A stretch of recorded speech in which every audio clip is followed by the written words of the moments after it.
ಸ್ನೇಹಿತರೆ ನಮಸ್ಕಾರ. ಹೊಸದಿಗಂತ ಡಿಜಿಟಲ್ ಚಾನಲ್ಗೆ ಸ್ವಾಗತ.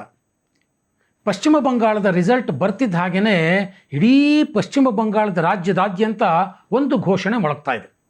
ಏನದು? ಜೈ ಶ್ರೀರಾಮ್ ಅನ್ನುವಂಥ ಘೋಷಣೆ. ಅದು ಕೋಲ್ಕತ್ತಾ ನಗರದ ಬೀದಿ ಬೀದಿಗಳಲ್ಲಿರ್ಬೋದು, ಗ್ರಾಮೀಣ ಭಾಗದ ಹೊಲಗದ್ದೆಗಳಲ್ಲಿರ್ಬೋದು, ಅಲ್ಲಿನ ವಸತಿ ಪ್ರದೇಶಗಳಲ್ಲಿರ್ಬೋದು. 15 ವರ್ಷಗಳಿಂದ ಮಡುಗಟ್ಟಿದ್ದಂತಹ ನೋವು ದಿಢೀರಂತ ಹೊರಕ್ಕೆ ಬರ್ತಾ ಇದೆ. ಅದು ಆಕ್ರೋಶವಾಗಿ ಪರಿವರ್ತನೆ ಆಗ್ತಾ ಇದೆ. ಎಲೆಕ್ಷನ್ ರಿಸಲ್ಟ್ ಬಂದ ದಿನ ಯಾವ ಪರಿಸ್ಥಿತಿ ಇತ್ತು ಪಶ್ಚಿಮ ಬಂಗಾಳದಲ್ಲಿ, ಅದನ್ನು ನಾನು ನಿಮಗೆ ಒಂದೊಂದಾಗಿ ಹೇಳ್ತಾ ಹೋಗ್ತೇನೆ ಸ್ನೇಹಿತರೆ. ಎಲೆಕ್ಷನ್ ಬರ್ತಿದ್ದ ಹಾಗೆಯೇ TMC ಸರ್ಕಾರ ಅಧಿಕಾರದಿಂದ ಇಳಿಯುತ್ತೆ ಅಂತ ಗೊತ್ತಾಗ್ತಿದ್ದ ಹಾಗೆಯೇ ಅಲ್ಲಿನ ಕೆಲವು BJP ಕಾರ್ಯಕರ್ತರು ಏನು ಮಾಡಿದ್ರು ಗೊತ್ತಾ?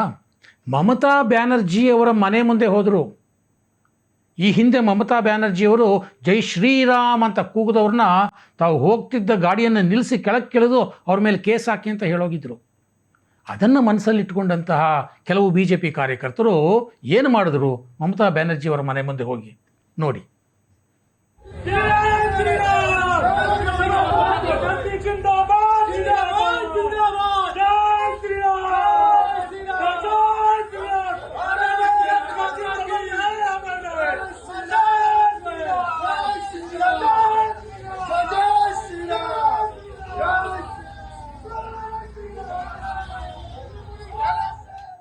ನೋಡಿ ಸ್ನೇಹಿತರೆ, ಎಷ್ಟರ ಮಟ್ಟಿಗೆ ಮನಸ್ಸಿನಲ್ಲಿ ಇಟ್ಕೊಂಡಿದ್ರು BJP ಕಾರ್ಯಕರ್ತರು ಅನ್ನೋದನ್ನು. ಮೊದಲು ಹೋಗಿದ್ದೇ ಮುಖ್ಯಮಂತ್ರಿಗಳ ಮನೆ ಮುಂದೆ ಜೈ ಶ್ರೀರಾಮ್ ಕೂಗೋದಕ್ಕೆ. ನಂತರದಲ್ಲಿ ಕಾರ್ಯಕರ್ತರಷ್ಟೇ ಅಲ್ಲ, ಕೋಲ್ಕತ್ತಾದ ಎಲೈಟ್ ಕ್ಲಾಸ್ ಅಂತ ಏನು ಹೇಳ್ತೀವಿ, ಶ್ರೀಮಂತ ವರ್ಗ, ಅವರು ಕೂಡ 15 ವರ್ಷಗಳಿಂದ ಅದೇನು ನೋವು ಅನುಭವಿಸಿದ್ರೋ ಏನೋ. ಮಮತಾ ಬ್ಯಾನರ್ಜಿಯವರ ನಂತರ TMCಯ 2ನೇ ಕ್ರಮಾಂಕದ ಲೀಡರ್ ಅಭಿಷೇಕ್ ಬ್ಯಾನರ್ಜಿ ಅವರ ಮನೆ ಮುಂದೆ ಎಲೈಟ್ ಕ್ಲಾಸ್ನವರು ಕೂಡ ಇದೇ ರೀತಿ ಜೈ ಶ್ರೀರಾಮ್ ಘೋಷಣೆಯನ್ನು ಕೂಗಿದ್ರು. ಒಂದ್ಸಲಿ ನೋಡಿ. ಜೈ ಶ್ರೀರಾಮ್, ಜೈ ಶ್ರೀರಾಮ್, ಜೈ ಶ್ರೀರಾಮ್, ಜೈ ಶ್ರೀರಾಮ್, ಜೈ ಶ್ರೀರಾಮ್, ಜೈ ಶ್ರೀರಾಮ್,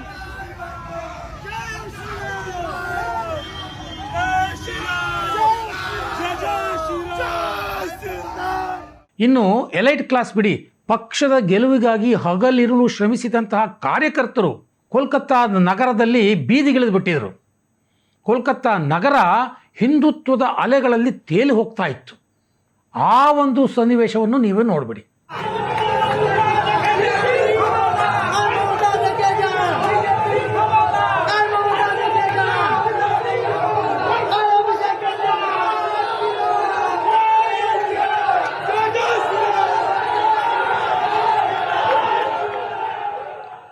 ಇದು ಕೇವಲ ಪಕ್ಷದ ಕಾರ್ಯಕರ್ತರಿಗೋ ಅಥವಾ ಮುಖಂಡರಿಗೋ ಸಂಬಂಧಪಟ್ಟದ್ದಲ್ಲ.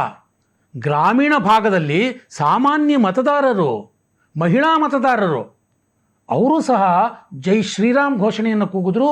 ತಮ್ಮೊಳಗಿನ 15 ವರ್ಷಗಳ ಆಕ್ರೋಶವನ್ನು ಆ ಮೂಲಕ ಹೊರಗೆ ಹಾಕಿದ್ರು. ಅದನ್ನು ನೋಡ್ಬಿಡಿ.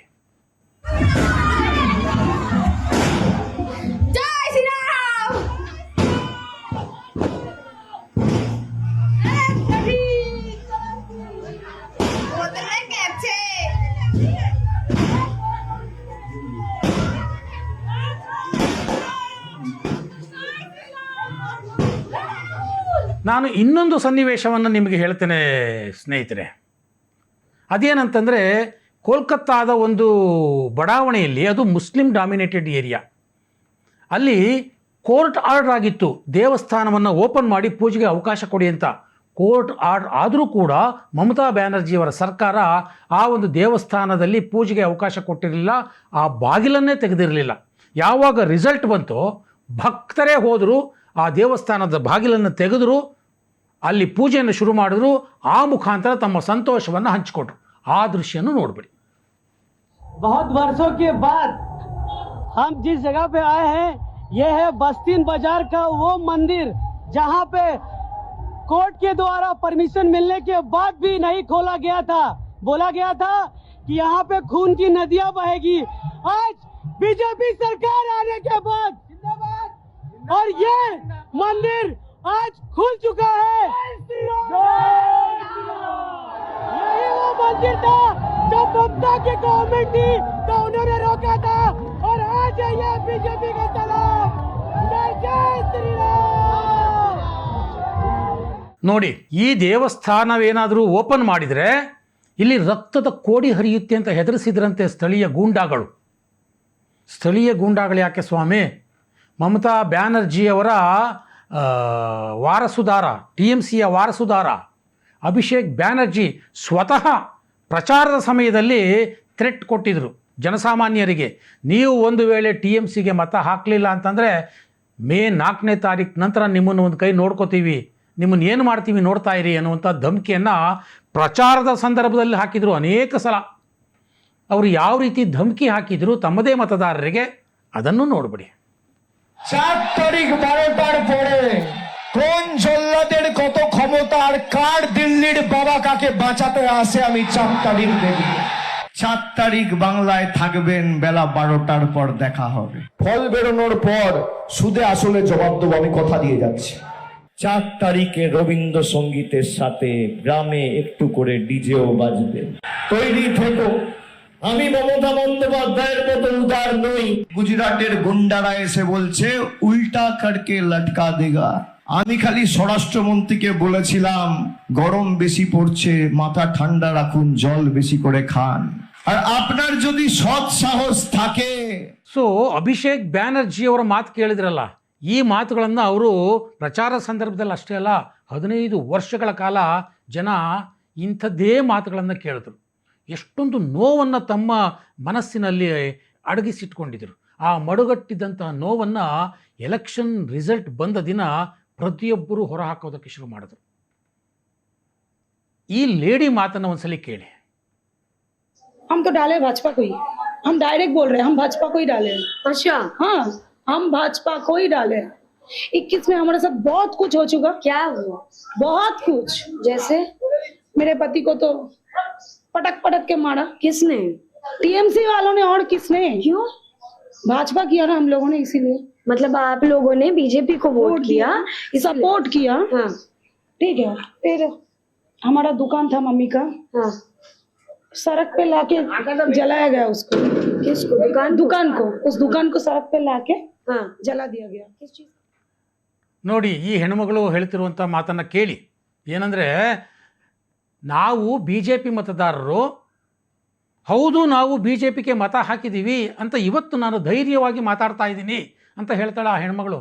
ಇಷ್ಟು ವರ್ಷ ತಾನು BJP ಮತದಾರ ಅನ್ನೋ ಕಾರಣಕ್ಕೆ ಏನೇನೆಲ್ಲ ನೋವು ಅನುಭವಿಸಬೇಕಾಯಿತು ಅನ್ನೋದನ್ನು ಆ ಹೆಣ್ಮಗಳು ಹೇಳ್ತಾ ಇದ್ದಾಳೆ. ಈಕೆಯ ಗಂಡನನ್ನು ಎರ್ರಾಬಿರಿ ಹೊಡೆದಿದ್ರಂತೆ ಈ TMC ಗೂಂಡಾಗಳು.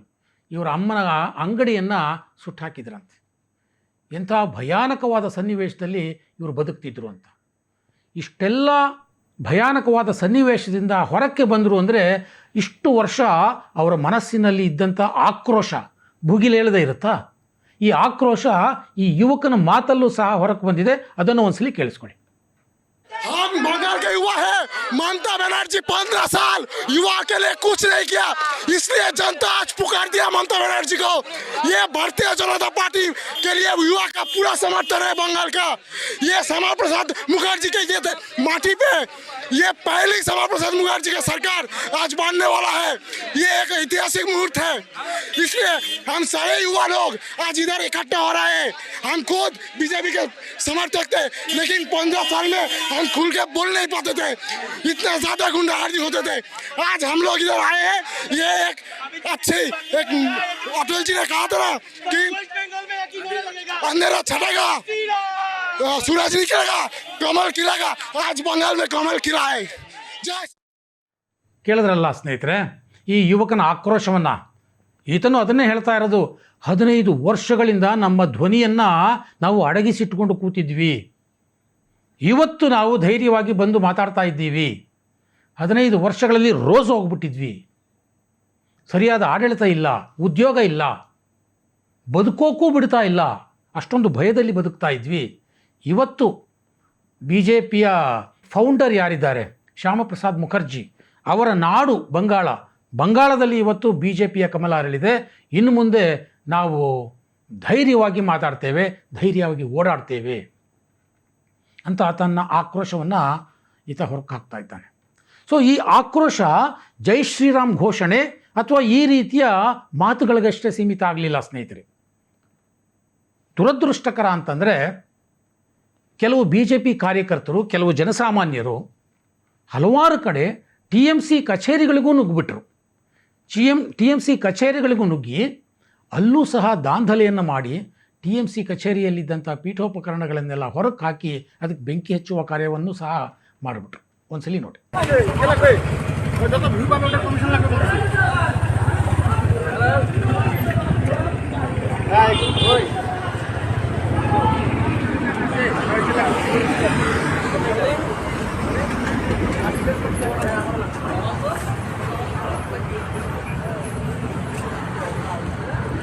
ಹದಿನೈದು ವರ್ಷಗಳ ಸುದೀರ್ಘ ಅವಧಿಯಲ್ಲಿ ಮಡುಗಟ್ಟಿದ್ದಂತಹ ನೋವು ಯಾವ ರೀತಿ ಆಕ್ರೋಶವಾಗಿ ಭುಗಿಲೇಳಿತು ಅಂತ ನಾವಿವತ್ತು ಪಶ್ಚಿಮ ಬಂಗಾಳದಲ್ಲಿ ನೋಡ್ತಾ ಇದ್ದೇವೆ. ಆದರೆ ಇದು ಹಿಂಸಾ ರೂಪಕ್ಕೆ ತಿರುಗಬಾರದು. ನಿನ್ನೆ ವಿಜಯೋತ್ಸವದಲ್ಲಿ ಮೋದಿ ಸಹ ಅದೇ ಮಾತನ್ನು ಹೇಳಿದರು. ನಾವು ದ್ವೇಷವನ್ನು ಮರೆತು ಬಿಡೋಣ, ಅಭಿವೃದ್ಧಿಯ ಕಡೆ ಗಮನ ಕೊಡೋಣ ಅನ್ನುವಂಥ ಮಾತನ್ನು. ಅದೇ ರೀತಿಯಲ್ಲಿ BJP ಕಾರ್ಯಕರ್ತರು ಸಹ ಅಲ್ಲಿ ಭಾವಾವೇಶಕ್ಕೆ ಒಳಗಾಗದೆ ಪಶ್ಚಿಮ ಬಂಗಾಳದ ಅಭಿವೃದ್ಧಿಯತ್ತ ತಮ್ಮ ಎಲ್ಲ ಸಹಕಾರವನ್ನು ಕೊಡ್ತಾರೆ ಅನ್ನುವಂಥ ನಂಬಿಕೆ ಇದೆ ಅಂತ ಮೋದಿ ನಿನ್ನೆಯ ಮಾತಿನಲ್ಲಿ BJP ಕಾರ್ಯಕರ್ತರಿಗೆ ಕರೆ ಕೊಟ್ಟರು. ಒಟ್ಟಾರೆಯಾಗಿ 15 ವರ್ಷದ ದುರಾಡಳಿತಕ್ಕೆ ಕೊನೆಯಾದ ನಂತರದಲ್ಲಿ ನೋವು ಆಕ್ರೋಶವಾಗಿ ಪರಿವರ್ತನೆಯಾಗಿದೆ. ಈ ಆಕ್ರೋಶ ತಣ್ಣಗಾಗಿ ಅಭಿವೃದ್ಧಿ ಸಾಧ್ಯವಾಗುತ್ತಾ ಮುಂದಿನ 5 ವರ್ಷಗಳಲ್ಲಿ ಕಾದು ನೋಡಬೇಕು.